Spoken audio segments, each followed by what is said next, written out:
Since Russia's full-scale invasion of Ukraine, thousands of Ukrainian children have been abducted by Russia. Kyiv estimates around 20,000 have been taken. Only a fraction have returned home.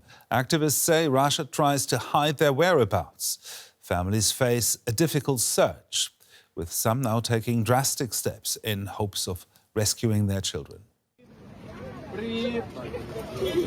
Ukrainian children reunited with their parents in the spring of 2023. They're some of the lucky ones who made it back from Russia or occupied areas of Ukraine. That same year, Ukraine opened its Child Rights Protection Center. We want to bring everyone home. I want the children to return while they are still children.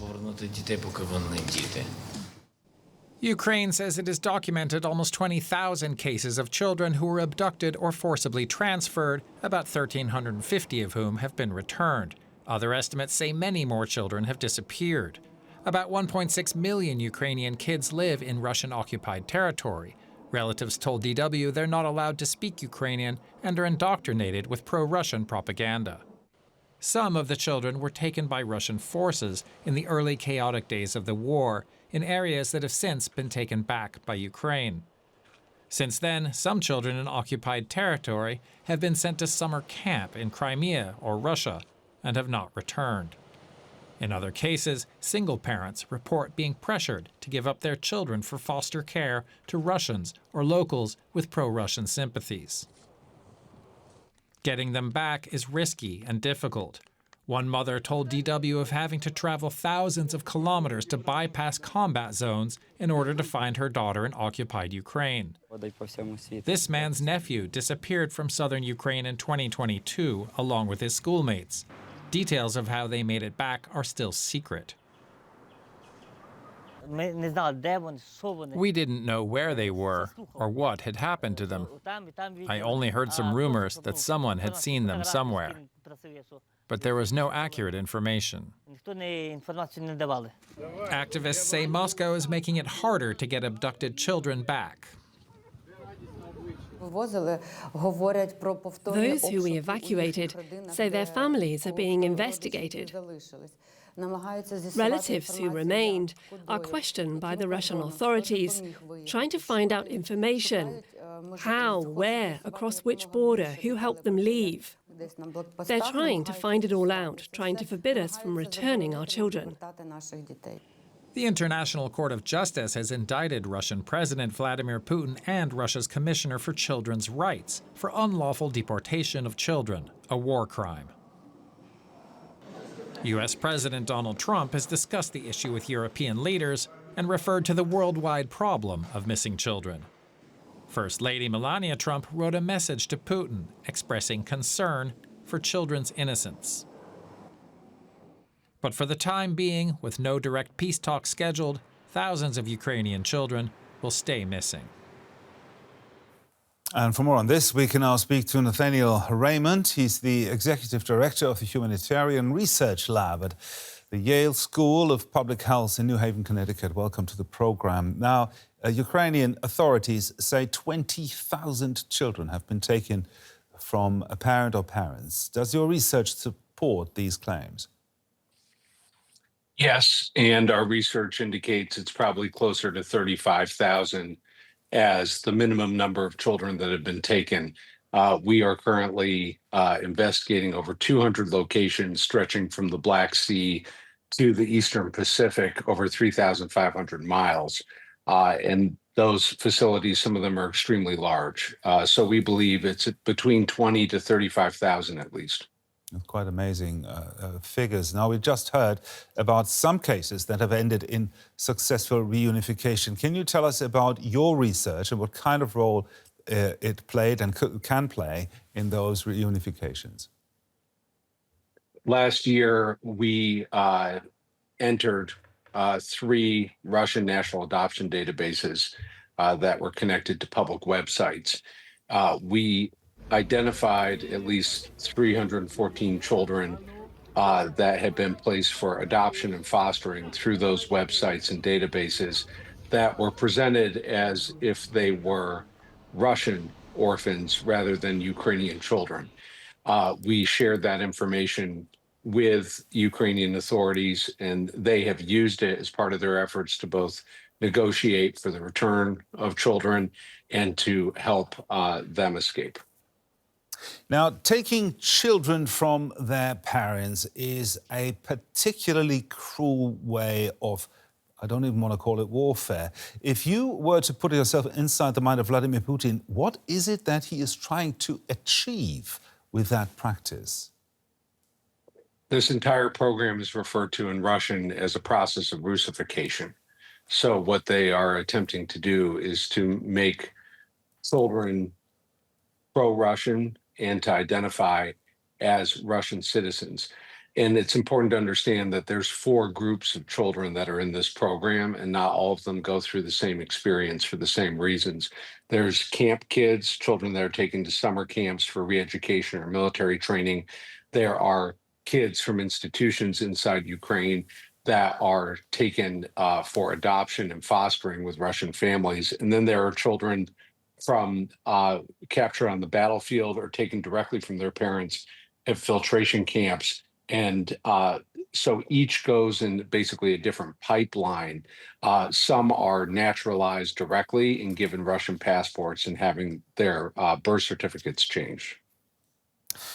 Now, before the United Nations, you detailed Vladimir Putin's personal role in these abductions. How did you feel watching the Russian president being applauded by the American president arriving in Alaska? Sick to my stomach.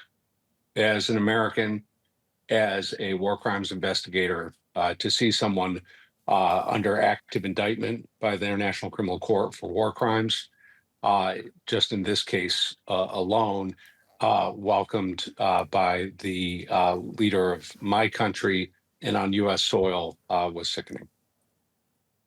Now, the First Lady, Melania Trump, wrote a letter that was apparently delivered to Vladimir Putin about the fate of these Ukrainian children.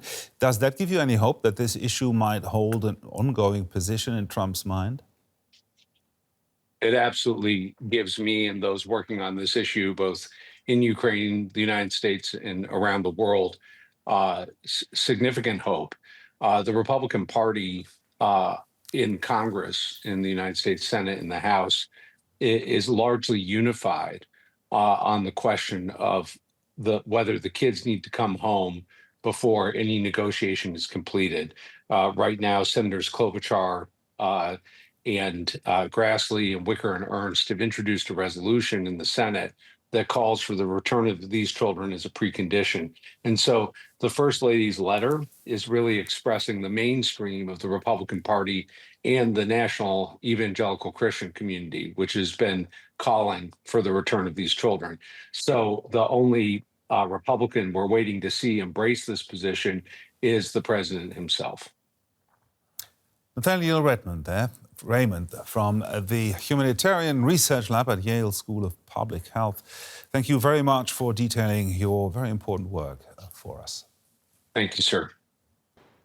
I'm joined now by Mykola Kuleba in Kyiv. He's the founder and director of the NGO Save Ukraine that regularly organises rescue missions to return deported children from Russia. Welcome to DW. It's a great pleasure to have you on the show. We just saw there in our report the international pressure that's being exerted. Will this pressure, particularly from the US towards Russia, help to get more of these children back? Yeah, Save Ukraine for now rescued more than 800 children who being held hostages, and many kids, 1.5 million for 11 years, stayed in occupied territories. Many of them have been transferred, and we really need international pressure, particularly from the United States and its leaders, President Trump. It's crucial and essential to help him get Ukrainian children back. And we believe that President Trump and all leaders united their efforts and had once in a lifetime opportunity to bring these children home and can achieve what no one else could by standing toe-to-toe with Putin. Can you tell us more about the work that your organization does to find children who have been abducted? Yeah, Save Ukraine investigators uncovered a case where children from the occupied territories were sent to the Kuril Islands near the border with Japan and subjected to propaganda. And from that, kids who've been returned by Save Ukraine, we know that many of them subjected to attend Russian schools, to be Russian citizens, and Russia turning Ukrainian children to Russian soldiers, and they subjected to military education, and that's why we have to rescue them before they will come to official Russian system, as that kids who we found in catalog, it's like marketplace for Ukrainian orphans to sell them to Russian families. We're finding abducted children. It's highly confidential because it involves children rescue operations, and also we are investigating war crimes such as uncovering of orphans online catalog, as I mentioned. I'm really interested to hear from you what the children tell you when they are brought home. What do they say? What have they experienced? Yeah, it's really horrible because we every day hear their stories, and children are constantly subjected to Russian propaganda, told that Ukraine does not exist anymore and cursed into hating their native country. And those who resist face punishment and intimidation. At checkpoints, Russian authorities employ psychological tactics, including extensive interrogation and threats to deter children and their relatives from trying to return to Ukraine. And we have our rehabilitation centers all over Ukraine to provide rehabilitation for hundreds of such kids who experience trauma, who have losses of their relatives or parents, who've been subjected to be a Russian children. It is a war crime. Mykola Kuleba, child protection expert, thank you so much for your time and for talking to us today. It was great to have you on the programme. Thank you so much.